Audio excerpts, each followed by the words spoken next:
ممکن ہے۔ جب حضور پاک علیہ السلام صبح اٹھ کے تمام صحابہ رضی اللہ عنہم کو جمع فرمائے، حارثہ ابن نعمان رضی اللہ عنہ کو جمع فرمائے اور فرمایا کہ اے لوگو، میں نے حارثہ کی آواز کو جنت میں سنا ہے کہ یہ قرآن پڑھتے ہیں، اور تم جانتے ہو کہ اللہ نے انہیں یہ مرتبہ، یہ شان، یہ عظمت کیوں دی؟ اس لیے دی کہ یہ اپنی ماں کا بہت زیادہ فرما بردار، یہ اپنی ماں کا بہت زیادہ اطاعت گزار ہے۔ اس سبب سے اللہ تبارک و تعالیٰ نے انہیں یہ مرتبہ، یہ شان دی۔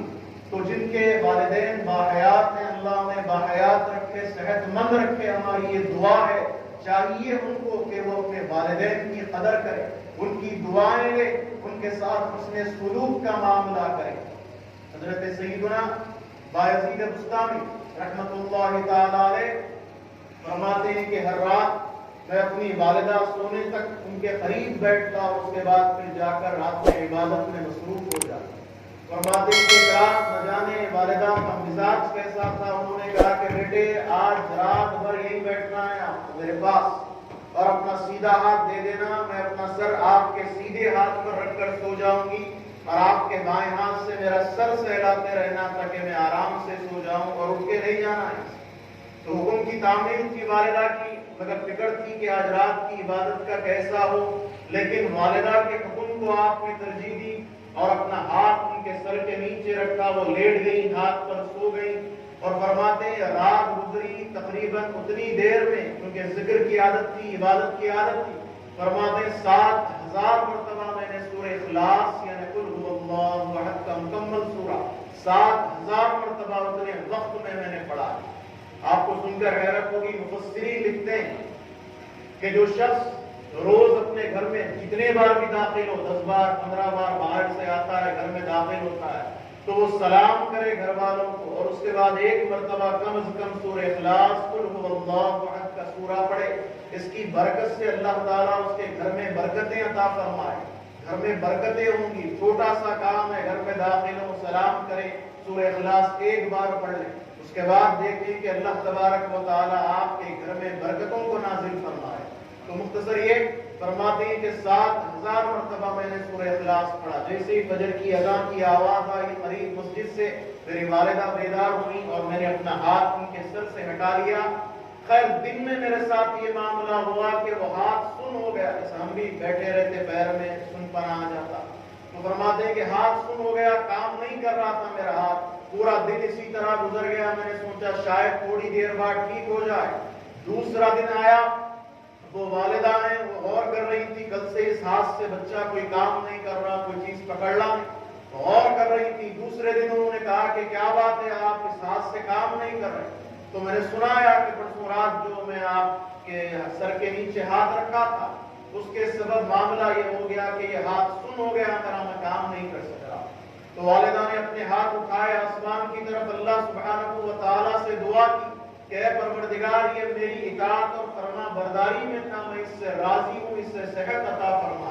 فرماتے تھوڑی دیر میں اللہ تبارک و تعالیٰ نے مجھے صحت عطا فرما دی، میرا ہاتھ ٹھیک ہو گیا، کام کرنے لگا۔ اس کے بعد فرماتے ہیں اپنے آخری دنوں میں آپ فرماتے ہیں کہ وہ ایک رات کی جو زیادہ خدمت میں نے ان کی، جو ان کی زیادہ اطاعت گزاری کی، اس کی برکت یہ ہوئی کہ اللہ تبارک و تعالیٰ نے تقریباً 70 مرتبہ جنت کی نعمتوں کا دیدار خواب میں مجھے کرا دیا۔ وہ ایک عبادت، ایک رات کی خدمت اپنے والدہ کی، پھر اللہ کی عبادت کے ساتھ، ذکر کے ساتھ، تو فرماتے ہیں کہ اللہ تبارک و تعالیٰ نے 70 مرتبہ مجھے جنت کی نعمتوں کا دیدار خواب میں کرا دیا ہے۔ تو یہ والدین کی خدمتوں کے صلے ہیں، نتیجے ہیں کہ اللہ تبارک و تعالیٰ اولاد کی دنیا بھی بنا دے اور اولاد کی آخرت بھی سنوار دے۔ مختصر یہ ماہ رمضان مبارک کا آغاز ہو چکا ہے، آپ بہتر جانتے ہیں۔ 3 مہینے کہ جب ماہ رجب المرجب شروع ہوتا تو حضور پاک علیہ السلام اس دعا میں مصروف ہو جاتے کہ اے پروردگار، ماہ رجب اور شعبان کو ہمارے لیے برکتوں والا بنا اور ماہ رمضان مبارک تک ہم کو پہنچا۔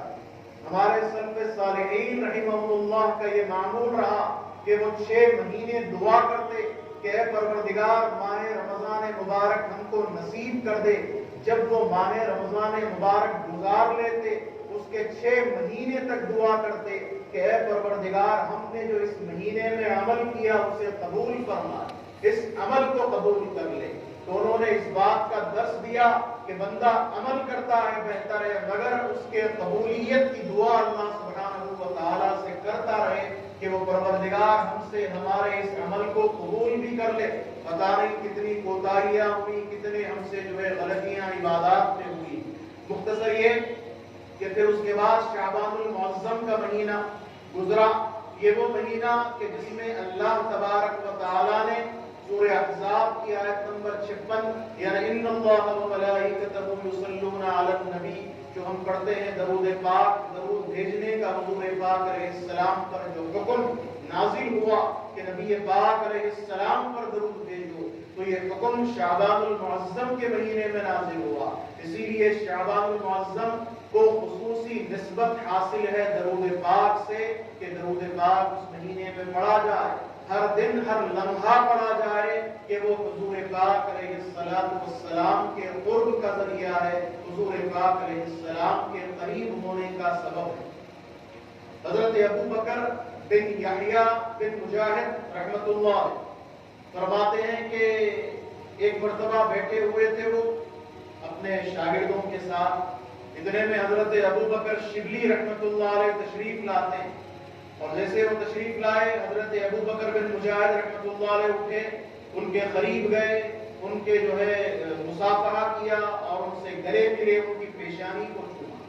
جب آ کر بیٹھ گئے وہ چلے گئے تو شاگردوں نے پوچھا حضرت آپ نے کیوں کیا؟ ہمارے شہر والے محلے والے تو ان کو دیوانہ کہتے ہیں، مجنون کہتے ہیں، مگر آپ نے ان کے ساتھ ایسا کیوں کیا کہ آئے تو آپ ادب سے اٹھے، ان کی پیشانی کو بوسہ دیا، انہیں گلے لگا لیا، آخر یہ ماجرا کیا ہے؟ تو حضرت ابو بکر بن مجاہد رحمۃ اللہ علیہ فرماتے ہیں کہ میں نے ایسا ہی کرتے ہوئے کل رات خواب میں اللہ کے رسول صلی اللہ علیہ وسلم کو دیکھا۔ میں نے خواب میں دیکھا کہ جو ہے ابو بکر شبلی آئے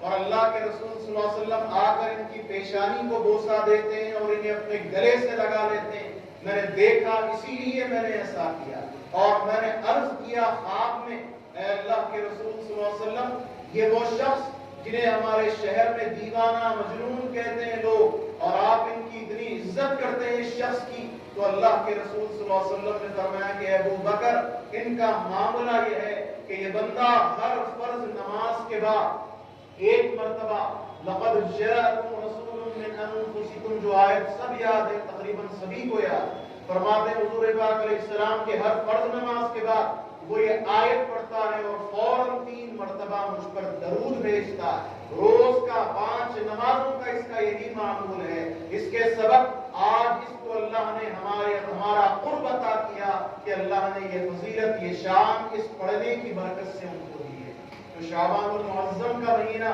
خصوصاً نسبت درود پاک سے نسبت یوں تو ہمیشہ ہی ہر مسلمان کو پڑھنا چاہیے۔ اب ہے رمضان مبارک کا معاملہ،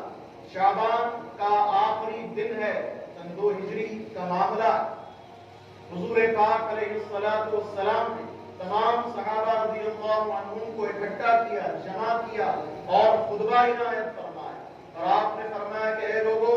ایک مبارک مہینہ ہم پر سایہ فگن ہو رہا ہے، سایہ کر رہا ہے۔ آپ غور کریں کہ حضور پاک علیہ السلام نے کیا ہی پیارا لفظ فرمایا۔ آپ نے یہ نہیں فرمایا کہ ایک مبارک مہینہ آ گیا، آنے والا ہے، بلکہ آپ نے فرمایا کہ سایہ کیا ہوا ہے۔ یہ مہینہ اللہ کی رحمت کا ایک سایہ ہے گناہگاروں پر، جس طرح ایک ماں اپنے آنچل سے سایہ دیتی ہے اپنے بچے کو تاکہ دھوپ نہ لگے اسے، اسی طرح یہ ایک مہینہ سایہ ہے ہم گناہگاروں پر، اللہ کی رحمت کا خاص سایہ ہے۔ کاش کہ ہم اس مہینے میں زیادہ سے زیادہ فائدہ حاصل کریں، عبادات کے ذریعے، نیکیوں کے ذریعے، ریاضتوں کے ذریعے۔ حضور پاک علیہ السلام کے دوسرے ارشادات ہمارے سامنے جو حضور پاک علیہ السلام نے اس ماہ مبارک سے فرمائے۔ یہ ماہ مبارک حضور پاک علیہ السلام فرماتے ہیں کہ اس میں مومن بندے کے رزق میں اضافہ کیا جاتا ہے، جس کا نظارہ افطار کے وقت اپنے دستروں پر ہم دیکھتے ہیں کہ کس طرح ہمارے رزق میں اضافہ ہوتا ہے ان دنوں۔ حضور پاک علیہ السلام نے فرمایا کہ ایک روزے دار کا سونا یہ بھی جو ہے عبادت ہے، اس کا خاموش رہنا تسبیح کے برابر ہے، اور اس کا نفل ادا کرنا ایک فرض ادا کرنے کے برابر ہے، اس کا ایک فرض ادا کرنا 70 فرض ادا کرنے کے برابر ہے۔ اور یہ وہ مبارک مہینہ کہ جس کی شان تفاسیر میں آتا ہے، تفسیر در منصور میں، شعب الایمان میں، اور حضرت کعب احبار